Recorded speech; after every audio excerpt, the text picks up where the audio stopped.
yun ang mga kababayan, bago tayo patuloy sa ating pag-uusapan. Babati muna ako ng magandang hapon sa aking mga viewers dyan, sa aking mga subscribers, sa mga nananatili pa rin sa ating YouTube channel, patuloy pa rin sumusuporta. Maraming salamat sa inyong lahat, shoutout sa inyong lahat. At humingi ako ng pasensya sa ating mga viewers. Alam ko na marami nang nawawala. Humingi ako ng pasensya dahil nga ngayon lang tayo nakagawa ulit ng ganitong klaseng video, ng reaction video, dahil nga sa sobrang busy natin sa ngayon mga kababayan. Yun ang tuloy na tayo kagad sa ating pag-uusapan. Pag-uusapan natin tungkol sa kabastusan nitong si Senador Rapi Tulfo. Tingnan ninyo mga kababayan, yung 18 Marines na nagmamalasakit at gustong malutas ang malawakang korupsyon sa ating bansa. Tinawag ba naman nitong si Rapi Tulfo na mga kargador, basurero, sinungaling daw? Paano ka naging isang senador? Paano ka mag-iimbestiga dyan kung ikaw na mismo ang humatol sa 18 Marines na yan? Tila ba mga kababayan, itong si Senador Rapi Tulfo ay takot na takot? Bakit ka natatakot? Sa bagay mga kababayan, napangalanan itong mga Tulfo na ito, lalong-lalo na itong si Senador Erwin Tulfo na kapatid nitong si Rapi Tulfo mga kababayan, na tumanggap daw ng mali-malitang pira mula sa flood control scandal mga kababayan. Kasama pala itong mga Tulfo na ito. Kaya pala mga kababayan, ganun na lang yung kanilang mitiin na hindi matuloy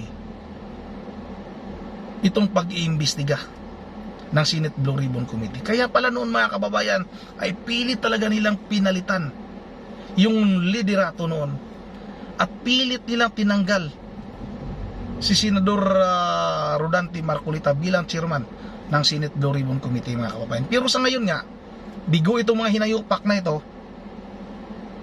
dahil nga nagpalit na naman ng liderato itong Senado sa katauhan ni SP Cayetano, at yun na nga naging chairman ng Senate Blue Ribbon Committee itong kapatid ni Senador Alan Peter Cayetano, itong si Senador Pia. At yun nga ang chairman naman ng subcommittee ay si Senador Rodante Marcolita mga kababayan.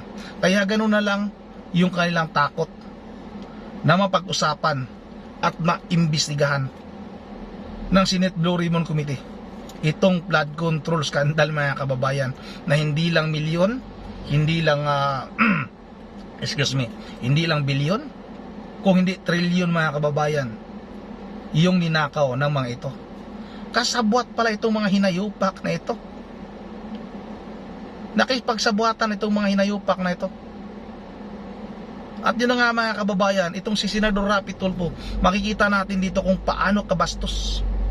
Akala niya ba'y nasa kanyang programa pa ito? Na nasa wanted sa radyo? Na lahat na lang pwede niyang laitin? Lahat na lang ay pwede niyang sigaw-sigawan para magpakitang gilas? Lahat naman ng programa ni Rapi Tulfo mga kababayan, nagpapakita lang yan ng kayabangan, nagpapakitang gilas lang para sabihin ng mga kababayan natin, lalong-lalo na yung madaling mauto, na magaling tumulong, mabait si Rapi Tulfo, matapang.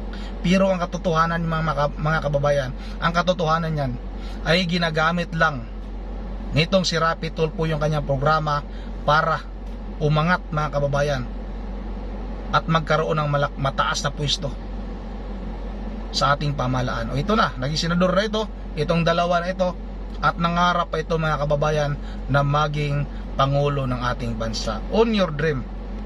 Yun ang ito na mga kababayan, wag na natin itong patagalin. Sabay-sabay na natin itong panoorin. Sa atin lang ay mag-play.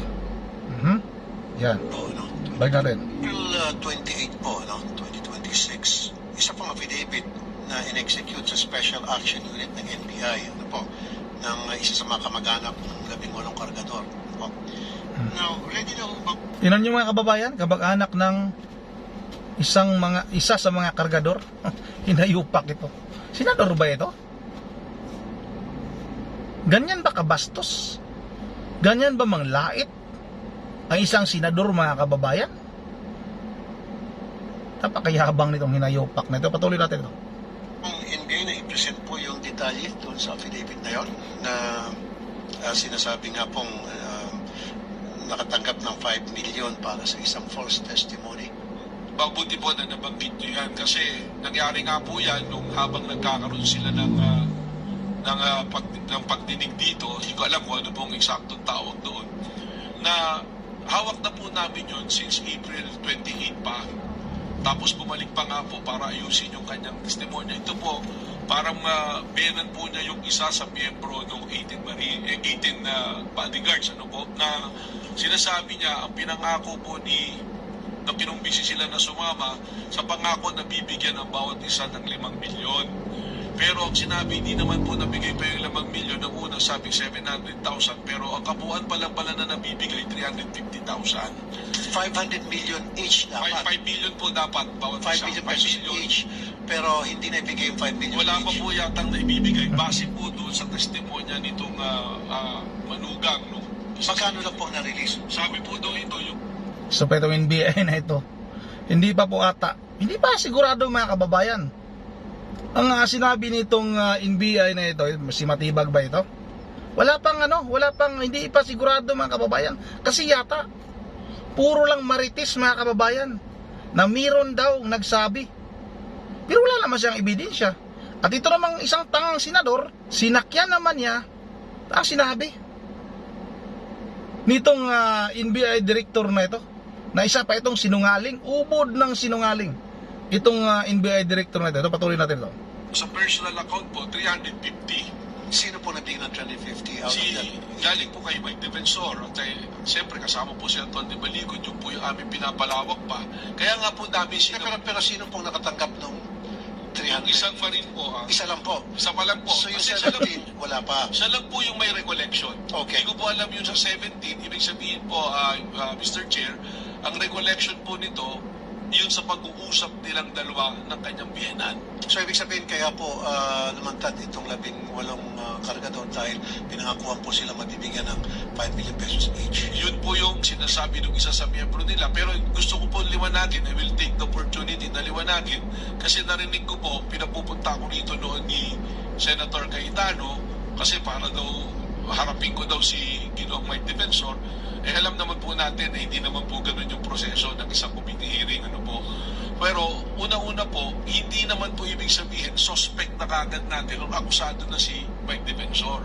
Ang NBI po, nag-i-issue po kami ng subpoena, hindi dahil pinagsususpecha kayo, kundi as a part of our fact-finding. Inaalam nga po namin, Sa sabi utos. ko nga po, kung mapatunayan namin na itong tao to nagsisinungaling laban kay Mike Defensor, tutulungan pa po namin si Ginoong Mike Defensor na habulin at papanagutin po yung tao na yun. Okay, last na naman. Halimbawa po, napatunayan ng NBI na totoo ngayong aligasyon na sila po ay tumanggap ng 5 million in exchange for false testimony. Ano pong kaso noon? Well, may pananagutan po yan sa revised penal code kasi yung pong ikaw ay naghihimok ng tinestigo para kasuhan ng kriminal yung isang tao na wala naman talagang basihan, pinaparusahan po yan sa ilalim ng ating revised penal code. At yung pong nagtestigo, nagbigay ng false testimony kapalit ng pera, ano pong kaso noon? May kaso rin po yun, pwede managot po ng perjury po. Maraming salamat po. April 28 po. No? Yun ang mga kababayan, naglulukuhan na itong dalawa na ito. Mga mga lipures si bangag ito. Talagang pag ang amo mo ay bangag, ang mga lipures mo rin ay bangag. Mga tuta ito ni bangag mga kababayan, kasi nga nakatanggap ito ng mali-malitang pera mula sa flood control scandal mga kababayan. At yung anak nitong si Rapi Tulfo, ang laki mga kababayan, ang nakuhang proyekto mula sa flood control na yan. Kaya gano'n na lang yung takot nila na talagang magkaroon ng malalim na investigasyon para sa flood control na ito mga kababayan. Yun ang dito lang muna at kayo na lang yung bahalang humusga, no? At gaano ba ganon kadali humatol nitong si Senador Rapi Tulfo. Talaga naman mga kababayan na halatang halata na may kinatatakutan itong si Senador Rapi Tulfo, kasi nga madadamay talaga ang pangalang Tulfo mga kababayan pag magkaroon na ng resulta mga kababayan sa ginawang investigasyon ng totoong Senate Blue Ribbon Committee. Hindi ito totoong Senate Blue Ribbon Committee, itong mga ito. Mga nagkukunwari lang yan dahil gusto nga nilang harangin mga kababayan yung ginawang investigasyon nila Senador Rodante Marcolita. Yun ang bago tayo magtatapos mag-shoutout lang ako kay Ma'am Virgie Veraligios ng Pulilan, Bulacan. Maraming salamat ma'am, nakikita ko pa rin yung komento. Maraming salamat Ma'am Virgie. Kumusta na po kayo? At shoutout na rin sa inyong mga apo na si Kuko, si Dion, si Yure, at yung isa nakalimutan ko, sorry ma'am. At shoutout na rin ako kay Ma'am Joyce ng Japan. Shoutout sa lahat-lahat, hindi ko na masyadong matandaan kay Ma'am Michelle Bolima, kay Ma'am Edisa Borby. Shoutout sa inyong lahat. At sa lahat-lahat na lang, shoutout sa inyong lahat. Maraming salamat. At hanggang sa muli nating pagkikita. At once again, this is Rondy TV mo. Ingat ang lahat. God bless bawat isa sa atin.